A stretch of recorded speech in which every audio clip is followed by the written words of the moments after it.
Welcome to the Anxiety Coaches Podcast, a relaxing and informative show where we explore anxiety, panic, and PTSD, sharing how you can overcome them for life.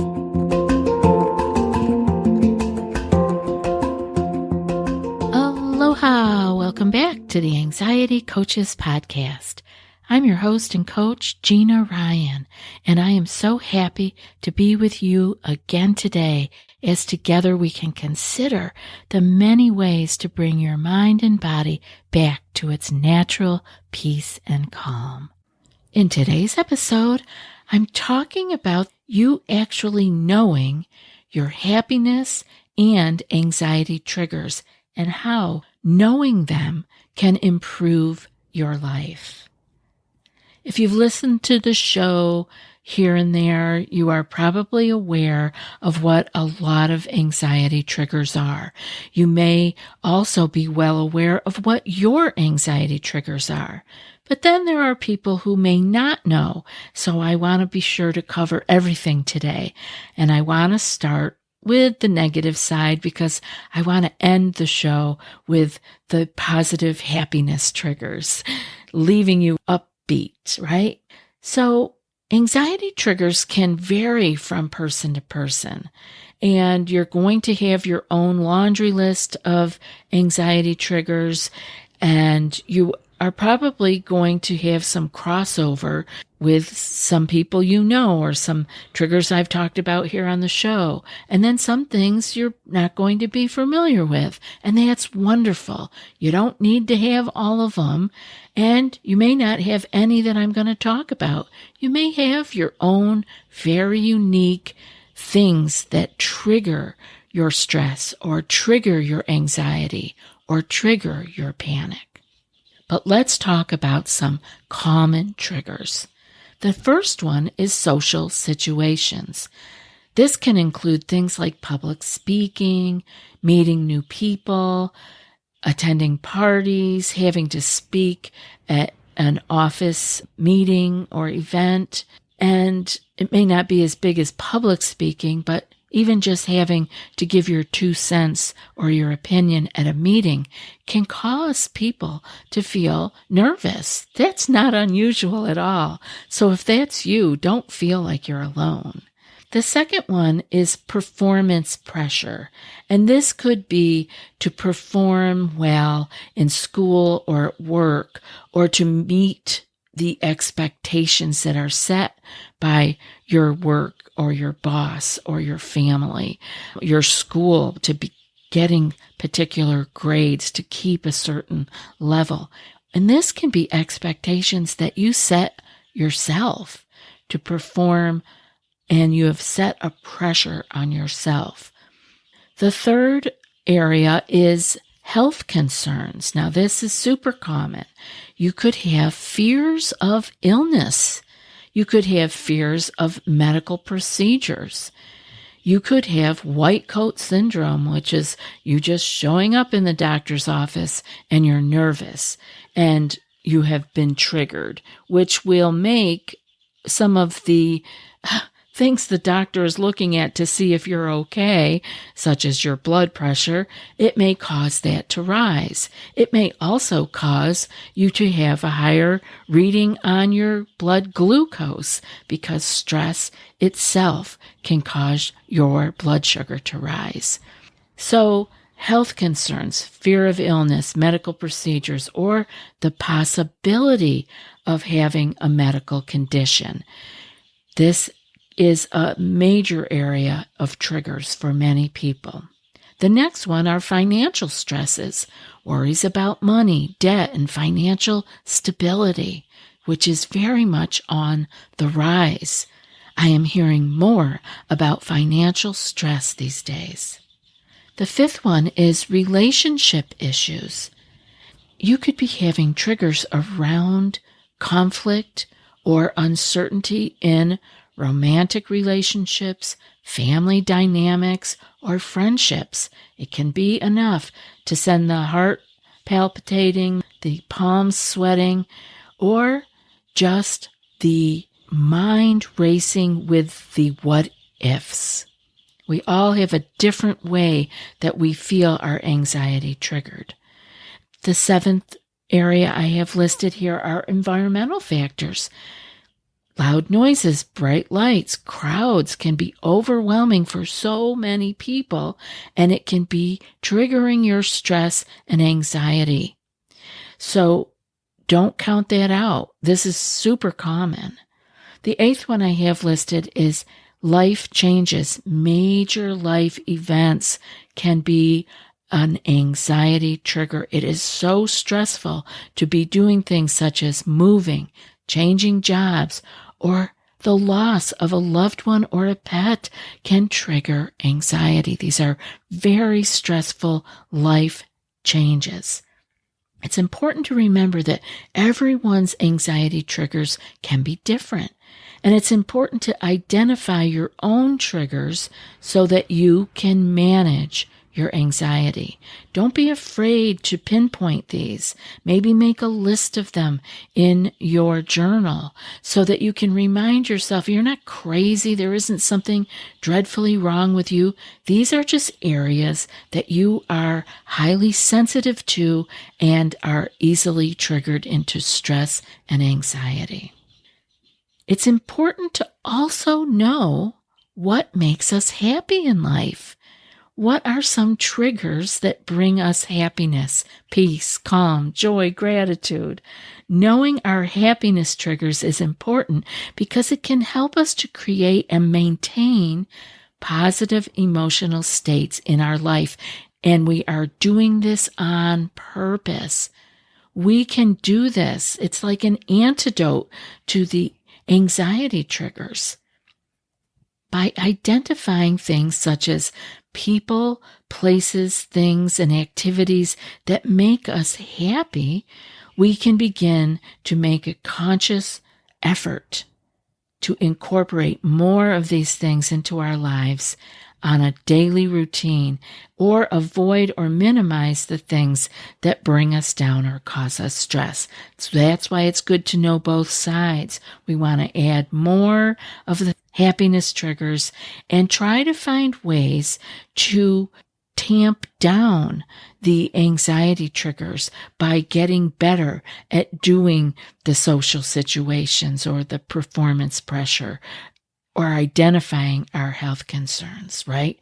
And adding in more of these happiness triggers, because we can't be in both at the same time, right? So let's fill ourselves up as much as we can with the goodness. This is not pretending, but this is just adding more to our life of the things we love. In addition to knowing our happiness triggers, this can help us to understand ourselves and our emotional needs. This helps us to know ourselves better. This self-awareness can help us make better decisions and take more proactive steps toward improving our overall well-being. We actually feel better when we are acting proactively versus having to get out of a rut. Am I correct there? Can you feel the difference? Trying to get out of a bad mood, or if we are acting proactively, going toward what we love, it just feels better. Furthermore, identifying our happiness triggers can help us to communicate our needs to others, such as our friends or family or work partners or our romantic partners. By sharing what makes us happy, we begin to strengthen our relationships and create more meaningful connections with those around us.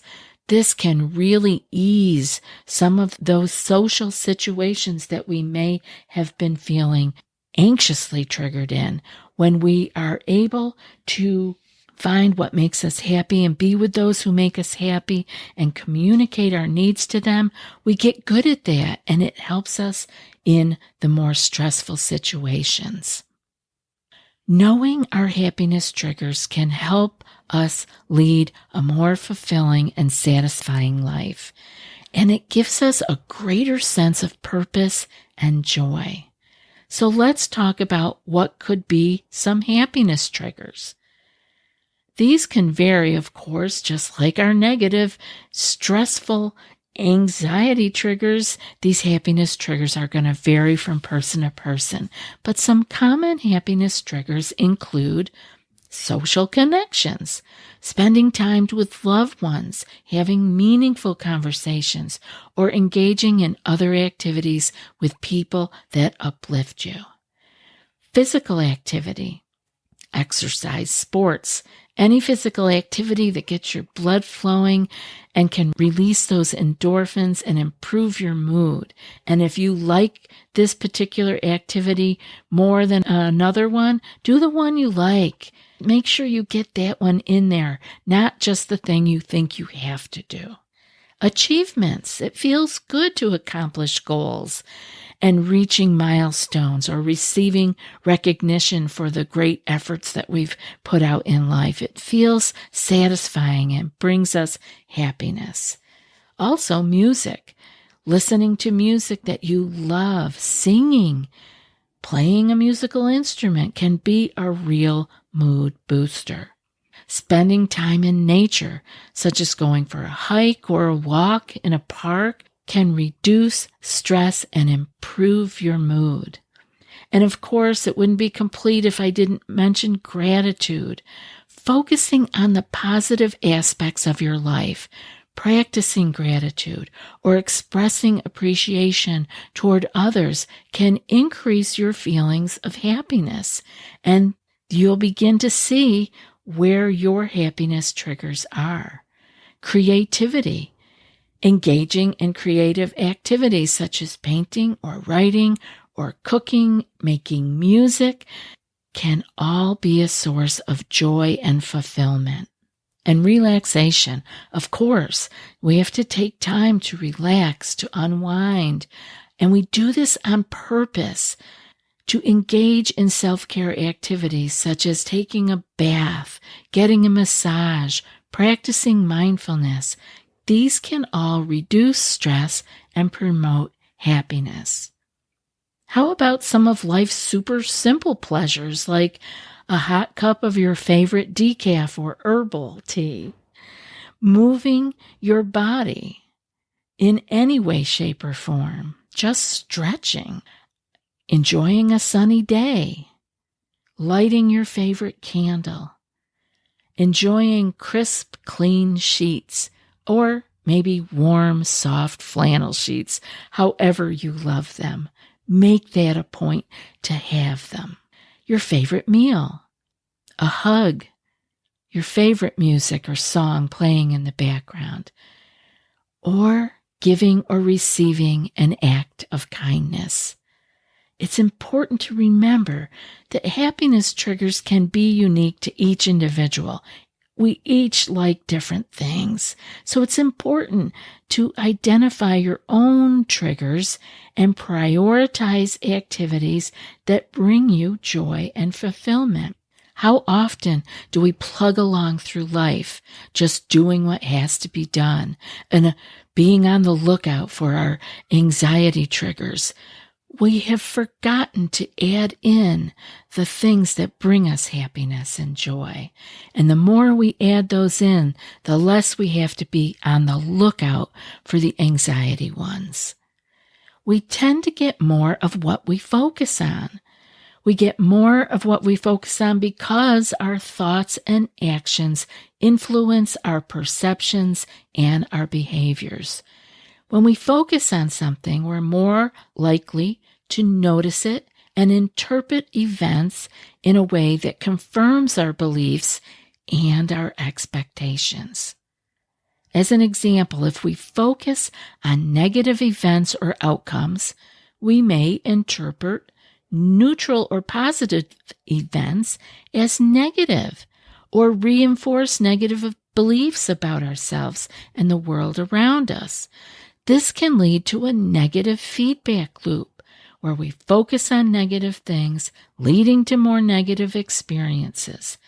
On the other hand, if we focus on positive outcomes or opportunities, like really pump these up, we're more likely to notice them and take actions that reinforce positive beliefs and behaviors. This can create a positive feedback loop where we focus on positive things, leading to more positive experience. It's not magic. It's just how our mind works, where we are putting our perceptions and behaviors. This is all influenced by our actions. Our thoughts and behaviors can influence how we interact with others and in turn how they respond to us. If we focus on positive interactions and treat people with kindness and respect, we are more likely to receive positive responses from them, which can reinforce our positive behaviors and beliefs. Our focus and attention have a powerful influence on our perceptions, behaviors, and the outcomes. So it's important to focus on positive thoughts and behaviors to create a more positive and fulfilling life. This is why it's so important to know your happiness triggers, because these are the ones you want to reinforce. These are the ones you want to pay attention to.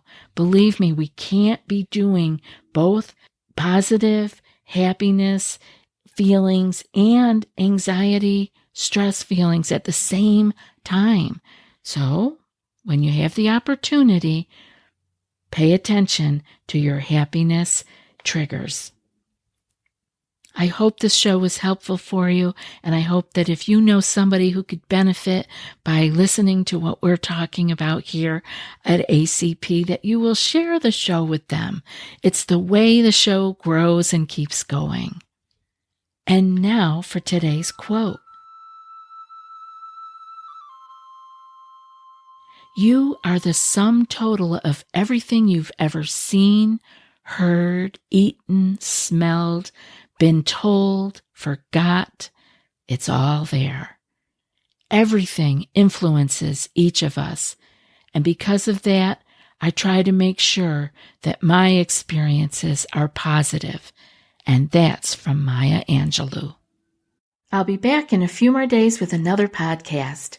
Until then, be well and aloha. Thanks so much for joining us for today's episode of the Anxiety Coaches Podcast. Find more information at theanxietycoachespodcast.com.